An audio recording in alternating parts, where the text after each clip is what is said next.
अस्सलाम वालेकुम। Welcome back to my YouTube channel Misba Saif vlogs. कैसी है मेरी यूट्यूब फैमिली? आई होप आप सब ठीक होंगे। मैं भी अल्हम्दुलिल्लाह बिल्कुल ठीक हूँ। आज का व्लॉग स्टार्ट करते हैं। जैसे ही महीने का स्टार्ट शुरू होता है तो मेरे घर वाले जो हैं वो ऐसे ही सौदा सलफ ला के हम लोग मंथली लेके आते हैं, और जो सब्ज़ी वगैरह होती है वो हमारे वीकली आ जाती है। और वो सारी चीज़ें ला के ऐसे सजा देती है ना कि वो चीज़ें लानी आसान होती हैं, लेकिन उनको समेटना, सबको अपनी अपनी जगह पे रखना और हर चीज़ को फिर वो बना के रखना, वो ज़रा ज़्यादा मुश्किल होता है। वो मेरे लिए टफ़ होता है। जो बंदा अकेला हो ना घर में, तो उसके लिए फिर वो इस तरह की चीज़ें ज़्यादा हो जाती हैं। मैं कहती हूँ उसका तो सारा दिन लग जाता है ना इसी कामों में, फिर वो सारा कुछ समेटने में। तो मैंने इस दफ़ा मटर थोड़े ज़्यादा मंगवा लिए थे, क्योंकि मैंने कहा कि प्री रमज़ान जो है वो कुछ प्रिपरेशन कर ली जाए उनके। मैंने कहा मटर निकाल के तो उनको सेव कर लेते हैं, और लीमू मंगवा लिए थे, वो बहुत अच्छे थे तो उनको सेव करना था मैंने। ये लेमन मैंने कुछ ज़्यादा मंगवा लिए थे। लेमन इतने राइप और जूसी थे ना, और देखने में भी इतने प्यारे लग रहे थे ये। और मेरे हस्बैंड कुछ ज़्यादा ही ले आए थे फिर, और मैंने इनको वॉश करके रखा। फिर अब मैं इनको कट करके इनका रस निकालूंगी, और मैं रस निकाल के फिर उसको सेव करूँगी। ये अब आप पे डिपेंड करता है आपने किस तरह से इसको करना है। तो रमज़ान के लिए बहुत इजी हो जाता है। आइस क्यूब ट्रे में अगर आपने इसको रखना है जमा के, तो फिर आप रस जो है वो आइस क्यूब ट्रे में रख के उसको ओवरनाइट के लिए छोड़ दें। तो जब वो सुबह उसकी बर्फ़ जम जाए तो आप उसको ज़िप लॉक बैग में रख सकती हैं। अगर आपने बॉटल में डाल के फ्रीज़ करना है तो आप बॉटल में डाल के भी फ्रीज़ कर सकती हैं। तो इसलिए है कि वो जो आइस क्यूब होते हैं वो, ये है कि अगर आपने ग्लास में या ऐसे थोड़ा बहुत कोई जग में बनाना है तो वो आपने 2 आइस क्यूब लिए और उसमें डाल दिए, वो एक तो उससे ठंडा भी हो जाता है, और दूसरा आपका जो है वो शरबत तैयार हो जाता है। उसको आप स्कनबीन बनाएं या आप उसमें जामी शीरी डालें तो वो आपकी मर्ज़ी है, और अगर बॉटल में डाल लें तो वो भी उससे बहुत अच्छा हो जाता है। रमज़ान का महीना इतनी बरकतों और माशाल्लाह से रहमतों वाला होता है ना, कि इसके आने की इतनी ज़्यादा खुशी होती है ना बंदे को। हालांकि पहले तो महीने रहते थे और अब माशाल्लाह से दिन रह गए हैं सिर्फ, और इतना बेसब्री से इंतज़ार होता है ना इस महीने का कि जल्दी जल्दी आए और हम लोग रोज़े रखें। बस ये अल्लाह ताला की रहमत ही है। अल्लाह ताला इससे सबको नवाजे, सबको रोज़े रखने की तौफीक अता फरमाए। और ये लेमन जो होते हैं ना, ये तो खैर माशाल्लाह से सौगात ही होती है। फिर रमज़ान में तो ऐसे हो जाते हैं, और फिर इतने महंगे हो जाते हैं कि एक एक लीमू जो है ना वो 40-40 का बिकने लग जाता है। इस तरह से हो जाते हैं ये तो। इसलिए मुझे था कि मैं एक दो दफ़ा ना इनका रस निकाल के एक दो दफ़ा मंगवाऊँ इनको, और रस निकाल के मैं फ्रीज़ कर लूँ, क्योंकि ये तो सारा महीना इसकी हमें ज़रूरत होती है। ऐसे ही हम लोग स्कनबीन बनाते हैं, और फिर मुख्तलिफ़ किस्म की चाट वगैरह बनती हैं, तो उनमें भी इसका रस जो है वो इस्तेमाल हो जाता है। इसलिए बहुत ज़्यादा ज़रूरी होते हैं। एक तो आप लोग जो है वो रमज़ान में ये लीमू का रस फ्रीज़ कर लें। दूसरे आप लोग मटर निकाल के तो उनको फ्रीज़ कर लें, और एक आप लोग जो है वो मेथी काट के तो उसको सुखा लें, वो आप लोग सेव कर लें। ये तीनों चीज़ें इतनी ज़्यादा ज़रूरी हैं ना कि ये अगर आपके पास पड़ी होंगी ना, तो फिर आपका रमज़ान माशाल्लाह से बहुत ही अच्छा गुजर जाएगा, और आपको इतनी ज़्यादा एफ़र्ट भी नहीं करनी पड़ेगी। और बाकी जो चीज़ों की प्रेपरेशन है, जिस तरह से कुछ रोल्स वगैरह, समोसे और पट्टियाँ वो बनानी, वो जो है वो तो मैं अभी 1-2 दिन पहले ही बनाऊँगी, क्योंकि मेरे घर माशाल्लाह से बेटे ही हैं और वो फ्रिज में कोई चीज़ नहीं छोड़ते। भाई बड़ी मेरी मेहनत लग के चीज़ बनती है, और वो बस आते जाते ना, एक उनको थोड़ा बहुत किचन का काम आ गया हुआ है, वो कोई भी चीज़ ना फ्रिज में नहीं रहने देते। बस वो निकालते हैं, और अगर कुछ पड़ा होता है ना तो वो जल्दी से उसको फ्राई करते हैं और वो खा जाते हैं। मेरी, मैं कहती हूँ, वो मेहनत भी नहीं मुझे हासिल होती जितनी ज़्यादा हुई होती है। और अब इधर बच्चे स्कूल से वापस आ गए थे, और साथ ही कहने लग गए थे, मम्मा फिर चले ठीक है आपने ये रस तो निकाल लिया, तो शिकंजी हम बना लेते हैं। तो मैं उनको कह रही थी कि नहीं अभी नहीं मैंने बनानी, ये तो मैंने आप लोगों को देना भी नहीं है, ये तो मैं रमज़ान के लिए फ्रीज़ करने लगी हूँ। तो साथ ही मेरे पास ला के ना लस्सी वाली बोतल रख दी कि चले ठीक है, अगर आपने ये नहीं बनानी ना तो फिर आप हमें मीठी लस्सी बना दें। मेरे घर में तो अभी ना वो ज़रा सूरज ने आँख दिखाई नहीं होती तो बस शुरू हो जाते हैं। कुछ सर्दी कम हो गई है तो बस जी फिर वो मीठी लस्सी का दौर शुरू हो गया है। बस ये जब सर्दियाँ थी तो उसी वक़्त था कि मीठी लस्सी की ज़रूरत थी हमारे घर में कि नहीं बनेगी, तो अब फिर से काफ़ी दिन हो गए हैं शुरू हुए हुए। बस जैसे ही स्कूल से आते हैं तो हाँ जी जी मीठी लस्सी की फरमाइश शुरू हो जाती है कि ये लस्सी बना दें हमें। और एक काम और जो बहुत ज़्यादा ज़रूरी है रमज़ान से पहले करने वाला, वो ये है कि अपने बच्चों के और अपने कपड़े स्टिच करवा के आप लोग रख लें। ज़ाहिर सी बात है हम लोगों ने रमज़ान के लिए स्टिच तो करवाने ही होते हैं। ये मेरा खुद का एक्सपीरियंस है जो मैं आप लोगों के साथ शेयर करने लगी हूँ। पिछली दफ़ा ना रमज़ान में 10 दिन रहते थे अभी ईद आने में, तो हम लोगों ने उस वक़्त कपड़े लेके ना तो फिर स्टिच करने के लिए दिए। लेकिन मैं कहती हूँ 10 दिनों में उनका इतना बेड़ा गर्क हुआ ना कि वो जल्दी-जल्दी से, ज़ाहिर-सी बात है जिस तरह से आपके फैमिली डॉक्टर्स होते हैं ना, तो आपके फैमिली टेलर्स भी होते हैं। आपने जो भी हो ना, आपने उनसे ही अपना काम करवाना होता है। तो हम लोगों ने भी ना बस ऐसे ही करते-करते ना लेट हो गए। तो जब लेके दिए ना तो वो स्टिचिंग इतनी बुरी थी कि उसी दिन, ईद वाले दिन ही, मतलब एक दिन पहले वो प्रेस किए और फिर वो खोले हैं। जब सबने पहने हैं तो किसी को कुछ वो किसी तरफ से लग रहा, किसी को कुछ लग रहा था और कुछ तो ओवरलॉक भी नहीं थे। तो इस तरह से वो हमारे साथ हुआ। तो पिछली दफ़ा का जो एक्सपीरियंस हुआ था वो बहुत बुरा था कि कपड़े जो थे वो ज़रा भी अच्छे स्टिच नहीं किए हुए थे। हालाँकि ये नहीं कि वो टेलर जो हैं वो अच्छे स्टिच नहीं करते, बहुत अच्छे कपड़े स्टिच करते हैं, लेकिन सिर्फ़ ये कि जल्दी की वजह से।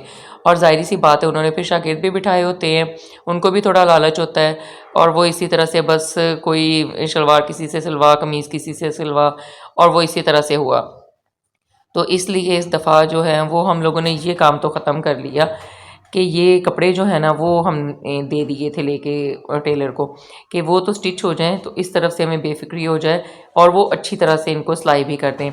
बाद में जब दिन कम रह जाते हैं ना ईद में, तो फिर उनको भी बहुत, उनमें रश बहुत ज़्यादा होता है और उनको जल्दी होती है कि चले जितने कपड़े सिलाई हो जाएं उतना उनको, ज़ाहिर सी बात है फ़ायदा ही होता है।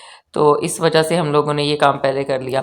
और आप लोग भी बिल्कुल इसी तरह से कीजिए कि जो स्टिच होने वाले कपड़े हैं वो लेके दें अपने टेलर को, ताकि वो भी आपको टाइम से और अच्छे स्टिच करके दें। क्योंकि ख़र्चा भी हम लोगों ने करना होता है, वो ईद के करीब जाके भी करना है, पहले भी करना है। लेकिन वही ईद के करीब जाके वो सारी चीज़ें जो है वो ख़राब हो जानी है। अगर 4 दिन पहले लेके दी होंगी तो वो सब कुछ अच्छा सिलाई होके आ जाएगा आपके पास। तो ये मेरा खुद का एक्सपीरियंस था जो मैंने आप लोगों के साथ शेयर किया है। जिन्होंने मेरा पिछला व्लॉग देखा है तो उनको पता होगा कि हम किस बारे में बात कर रहे हैं। हम लोग टीनेजर्स जो हैं उनके बारे में बात कर रहे हैं कि पेरेंट्स और टीनेजर्स बच्चों का जो रिलेशनशिप है वो अब कितना एक दूसरे से दूर हो गया हुआ है। बहुत ज़्यादा दूरी आ गई इस रिलेशनशिप। बच्चे छोटी एज में ही अपने माँ बाप से इतने दूर निकल गए हैं ना, कोई 12 साल, 14 साल या 16 साल की उम्र तक ना। हालांकि ये एज देख लें और उनका देख लें कि पेरेंट्स के साथ रिलेशनशिप और उसमें कितनी दूरी है। अगर बच्चा 6-7 घंटे सफ़र करता रहे तो वो कितनी दूर तक निकल जाएगा। वो ऐसा ऐसा चलता रहे वो बहुत दूर तक निकल जाएगा। ऐसे ही पेरेंट्स का और बच्चों के रिलेशन में दूरी आ गई और वो इतने सालों की दूरी आ गई है। हालांकि 12-14 साल के बच्चे का वो क्या एज होती है, लेकिन उनमें दूरी जो है वो बहुत ज़्यादा आ गई है। कुछ पेरेंट्स का तो ये भी मैंने देखा है कि बच्चे जो हैं वो पेरेंट्स पे हाथ तक उठा देते हैं। बाप में और बच्चों में इस तरह से हो जाता है क्लैश के बच्चे जो हैं वो बाप के आगे खड़े होने लग जाते हैं, ख़ुसूसन बेटे जो होते हैं। तो इसलिए जो बच्चों के होता है ना, उनको मोहब्बत से डील करें। ये जो भूख होती है ना उनके अंदर मोहब्बत की, तो वो उसको आप मोहब्बत से ही पूरा करें, ना कि नसीहत से। क्योंकि मोहब्बत की भूख जो होती है वो ज़ाहिर सी बात है, भूख तो उनको मोहब्बत की है और आप उनको नसीहत करी जा रहे हैं, तो उससे उनकी भूख नहीं मिटेगी। आप उनसे काउंसलिंग करें लेकिन मोहब्बत से, जिधर नसीहत करनी हो नसीहत भी करें। हर वक्त जो है वो नसीहत करना भी अच्छा नहीं होता। इस उम्र में आके बच्चे जो हैं वो अपने माँ बाप से बस अपनी बातें मनवाना चाहते हैं और जिधर ही वालदैन ने उनकी कोई बात मानने से इनकार कर दिया या अपने बच्चे को कोई काम करने से मना कर दिया, मिसाल के तौर पे कि आप दोस्तों के साथ देर तक बाहर नहीं रह सकते या कुछ भी इस तरह से उनको कह दिया, तो उधर ही बच्चों के दिल में जो है वो पेरेंट्स के लिए दूरी आना शुरू हो जाती है। आहिस्ता आहिस्ता वो जो दूरी होती है ना, फिर वो कुछ बच्चे इतने आगे निकल जाते हैं कि वो नफ़रत में बदल जाती है वो दूरी जो होती है। बस उनके दिल में एक बात बैठ जाती है कि हम अपने पेरेंट्स के लिए कुछ भी नहीं है या उनकी ज़िंदगी में हमारी कोई वैल्यू नहीं है, वो हमारी कोई बात नहीं मानते। तो बस बच्चों के साथ इतना अपना रवैया जो है वो उसमें लचक रखें कि कुछ आप बच्चों की माने कुछ अपनी मनवाएं, तो इसी से रिलेशन सही रह सकते हैं आपके। और अगर ये सिलसिला लंबा खिंचता जाए ना कि पेरेंट्स में और बच्चों में जो दूरी वाला सिलसिला है, तो फिर इसमें नफ़रत का एलिमेंट आ जाता है और जब नफ़रत का एलिमेंट आ जाता है ना इस रिश्ते में, तो बड़ी तकलीफ़देह सूरत हाल। अगर घर की सिचुएशन जो है वो इस तरह की तकलीफ़देह हो गई है तो फिर भी पेरेंट्स ने जो है वो रोल प्ले करना है अपने घर की सिचुएशन जो है उसको बेहतर बनाने के लिए। अपने बच्चे से बात करें, क्योंकि आप लोग अपने आप पे नज़र डालें कि आपसे किधर गलती हो रही है। आप बच्चे को पहले तरीके से जो आप तवज्जो देते थे पहली तरह, क्या आप वो नहीं दे पा रहे हो? या कोई भी इस तरह से इश्यू हो सकता है कि आप पहले वाली मोहब्बत बच्चे को नहीं दे पा रहे हो। तो इसलिए बच्चा जो है उसका बिहेवियर ऐसा हो गया है, वो इसी एटीट्यूड में ही रहता है। तो ये जो है ये भी पेरेंट्स ने ही पहल करनी है मोहब्बत बढ़ाने में अपने इस बच्चे उम्र की। के बच्चे अपने बहन भाइयों से प्यार भी करते हैं और उनमें लड़ाइयाँ भी होती हैं, लेकिन अगर इन्हें एक दूसरे से दूर किया जाए तो वो एक दूसरे को मिस भी बहुत करते हैं और इनकी आपस की मोहब्बत और कोऑपरेशन को आप सबसे ज़्यादा महसूस करें, ज़्यादा एक्नॉलेज करें आप। अगर आपस में बच्चे लड़ते हैं तो एक दूसरे के बगैर रहते भी तो नहीं है ना, और एक दूसरे के साथ खेलते भी तो हैं। इसलिए इनकी इस सिफ़्त को जो है ना वो आप एप्रिशिएट किया करें। ये बच्चे जो होते हैं एक दूसरे को डिफेंड भी तो करते हैं ना कभी-कभी। अब ये जैसे आज है कि मेरे बच्चे जो हैं वो एक बेटा उनका टेस्ट थे वो देने गया हुआ था, तो वो साथ में अपने फ्रेंड्स को लेके आ गया घर, तो फिर ये खाना वगैरह बनाया हम लोगों ने और वो नीचे बैठे अभी मूवी देख रहे थे। तो मैंने कहा कि चलिए बेटा खाना लग गया तो आप उन्हें बुला लें। और जो छोटा था ना उससे तो वो कहता है कि आज मैंने मम्मा के साथ काम करवाया ना, आपके फ्रेंड्स आए हैं, तो जब मेरे फ्रेंड्स आएँगे तो फिर आप काम करवाओगे। तो इस तरह से ये जो एज होती है ना, और बच्चों में इस तरह से चलता ही रहता है कि वो काम करवाते भी एक दूसरे का मतलब एहसास भी करते हैं, रूठते भी हैं, मनाते भी हैं। माशाल्लाह से इधर सब बच्चों ने खाना वगैरह खा लिया था और थोड़ा सा टाइम एक दूसरे के साथ स्पेंड किया। तो वही टाइम जो होता है वो बच्चों के लिए ना एक दूसरे के साथ स्पेंड करना है, क्वालिटी टाइम हो जाता है कि हम अपने फ्रेंड सर्कल में थे तो हमने टाइम स्पेंड किया। तो आप भी ज़रूर बच्चों को ये मौका दिया करें, बच्चों को स्पेस दिया करें, उनके साथ अच्छी बॉन्डिंग रखें, क्योंकि इस एज के बच्चे जो होते हैं ना, वो जो भी सोच लेते हैं ना, मतलब माइंड उनका इस तरह से होता है कि वो जो सोच लेते हैं ना, उन्होंने वो हर कीमत पे हर हाल में वो करना ही करना होता है।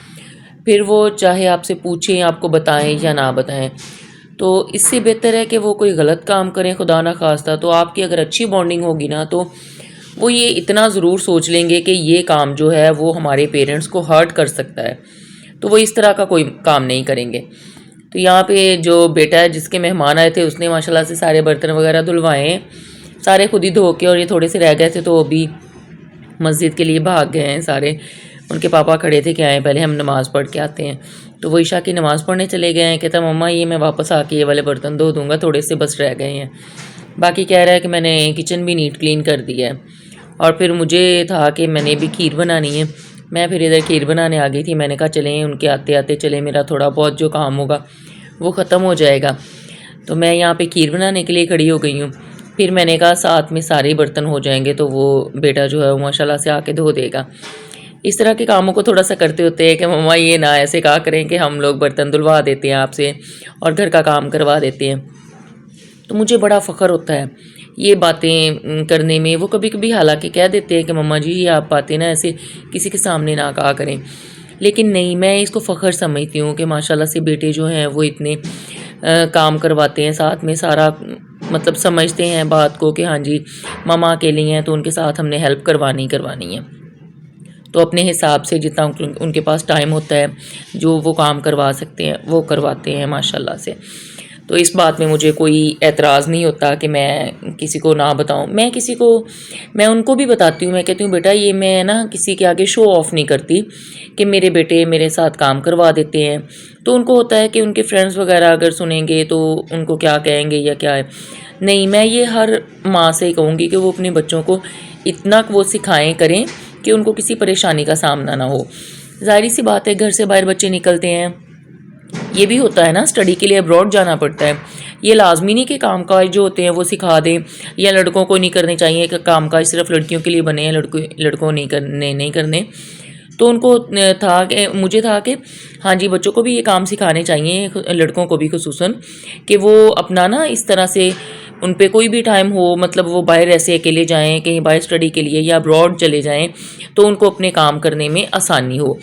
तो इस वजह से होता है कि बच्चों को थोड़ा बहुत काम बंदा सिखा दे और उनमें इतना वो उनके जहन में हो कि हाँ जी हमने ये काम कैसे करना है। परवरिश का ये मतलब हरगिज़ नहीं है कि आपने अपने बच्चे को उँगली पकड़ के चलना सिखा दिया है तो बस फिर आपकी ज़िम्मेदारी ख़त्म हो गई है। बिल्कुल भी नहीं, बल्कि अब जिस तरह का दौर चल रहा है ना वो हमारे दौर से बहुत तेज़ है। तो ज़िंदगी जब सबक देती है ना तो वो इंसान को फिर बहुत कुछ सिखा देती है। इसी तरह से अब जो दौर है जब बच्चे बाहर निकलते हैं उनके साथ होता है या वो बाहर दुनिया को देखते हैं तो वो बहुत कुछ सीखते हैं। बल्कि वो अपने हर मामले में आपसे खुद गाइडेंस माँगते हैं।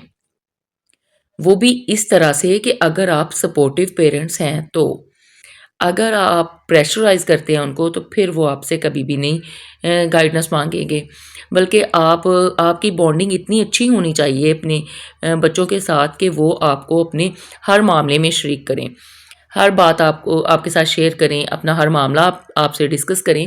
तो इस तरह से आप उनके साथ अपनी बॉन्डिंग रखें, तो फिर ज़िंदगी बहुत अच्छी गुज़रेगी, आपकी भी और आपके बच्चों की भी। तो ये मीठा जो है वो हमारा तैयार हो गया था खीर। बच्चे जैसे ही नमाज़ अदा करके आए हैं तो वो कहते हैं मम्मा हमने तो खीर खानी है और हमारे घर में मीठा बने और फिर वो टिक जाए ये तो हो नहीं सकता।